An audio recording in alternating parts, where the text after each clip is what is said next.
మన జీవితంలో ప్రతి ఒక్కరికి ఎప్పుడో ఒకప్పుడు కఠినమైన పరిస్థితులు అనేవి ఎదురవుతాయి. కఠినమైన పని, కఠినమైన నిర్ణయం, కఠినమైన మనిషి, కఠినమైన పరిస్థితి. కానీ నిజంగా కఠినమైనది అంటే ఏమిటి?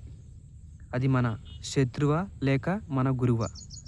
ఈ ప్రశ్నలకు సమాధానం తెలుసుకుందాం. కఠినమైనది అంటే ఏమిటి? కఠినమైనది అంటే సులభంగా చేయలేని విషయం. మన శక్తి, మన సహనం, మన ధైర్యం అన్నిటినీ పరీక్షించే పరిస్థితి. మనకు అసౌకర్యంగా అనిపించే పని, మన హృదయం కొంచెం భయపడే నిర్ణయం. కఠినమైనది అంటే కేవలం శారీరకంగా కష్టం కాదు, మనసుకు భారంగా అనిపించే విషయం కూడా కఠినమైనదే. ఉదాహరణకు, ఉదయం తొందరగా లేవటం కొందరికి కఠినంగా ఉంటుంది. తప్పును ఒప్పుకోవటం చాలామందికి కఠినంగా ఉంటుంది. క్షమించటం చాలామందికి అత్యంత కఠినమైన పని. మన లక్ష్యాన్ని వదలకుండా ఉండటం కూడా కఠినమే. ఎందుకు కఠినమైనవి మన జీవితంలోకి వస్తాయి? ఇది ప్రశ్న ఇది కాదు. ఎందుకు కష్టాలు వస్తాయి?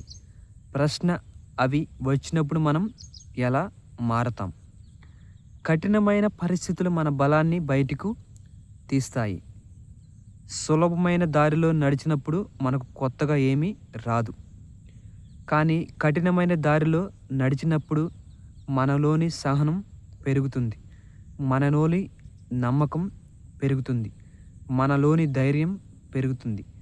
కఠినమైనది మన శక్తిని పరీక్షించటానికి వస్తుంది, మనల్ని కూల్చటానికి రాదు, మనల్ని గట్టిగా తయారు చేయటానికి వస్తుంది. కఠినమైన పనిని చూసి ఎందుకు భయపడకూడదు? మనిషి సాధారణంగా సులభమైన దారిని ఎంచుకుంటాడు. ఎందుకంటే అది తక్కువ శ్రమ, తక్కువ బాధ. కానీ సులభమైన దారిలో విజయాలు కూడా చిన్నవే. కఠినమైన పనిని ఎంచుకున్నప్పుడు మన సామర్థ్యం పెరుగుతుంది, మనకు గౌరవం వస్తుంది, మనలో ఆత్మవిశ్వాసం అనేది అంచెలంచెలుగా ఎదుగుతుంది. ఒక ఉదాహరణ తీసుకుందాం. పరీక్ష చాలా కఠినంగా ఉంటుంది, కానీ ఆ పరీక్షను జయించిన వారికి విలువ ఎక్కువగా ఉంటుంది. ఎందుకంటే వారు కష్టాన్ని ఎదుర్కొన్నారు కాబట్టి. కఠినమైన పరిస్థితుల్లో మనం ఎలా ఉండాలి? మొదటిగా శాంతంగా ఉండాలి, సహనాన్ని చూపాలి, నమ్మకాన్ని కోల్పోవద్దు. మూడోది, పాఠం నేర్చుకోవాలి. మొదటిగా శాంతంగా ఉండాలి. కష్టమైన సమయంలో తొందరగా నిర్ణయాలు తీసుకోకూడదు. మొదట మనసును శాంతింప చేయాలి. సహనం చూపాలి. కఠినమైన పరిస్థితి వెంటనే మారదు, సమయం పడుతుంది. అప్పుడు మనం సహనాన్ని వహించాలి, సహనాన్ని చూపాలి. నమ్మకం అనేది కోల్పోవద్దు. మనపై మనకు నమ్మకం ఉండాలి. నేను చేయగలను అనే భావన ఉండాలి. కఠినమైన పరిస్థితిలో పాఠం నేర్చుకోవాలి. ప్రతి కఠినమైన అనుభవం మనకు ఒక పాఠం నేర్పుతుంది. ఆ పాఠం మన భవిష్యత్తును బలంగా చేస్తుంది. కఠినమైనది అనేది నీకు శత్రువా లేక గురువా? మన దృష్టిలో అది శత్రువుగా కనిపించవచ్చు, కానీ నిజానికి అది ఒక గురువు. కఠినమైన అనుభవాలు లేకపోతే మనలో మార్పు అనేది రాదు, మనలో ఎదుగుదల ఉండదు, మనకు మన శక్తి తెలియదు. కష్టాలు మనకు చెబుతాయి, నీకు ఇంకా ఎక్కువ శక్తి ఉంది అని. ఒక చిన్న ఉదాహరణ, ఇనుమును తీసుకుంటే అది అగ్నిలో వేడి చేసినప్పుడు, గట్టిగా కొట్టినప్పుడు మాత్రమే ఒక బలమైన ఆయుధంగా మారుతుంది. అలాగే మనిషి కూడా కఠినమైన పరిస్థితుల్లో గట్టిగా మారతాడు.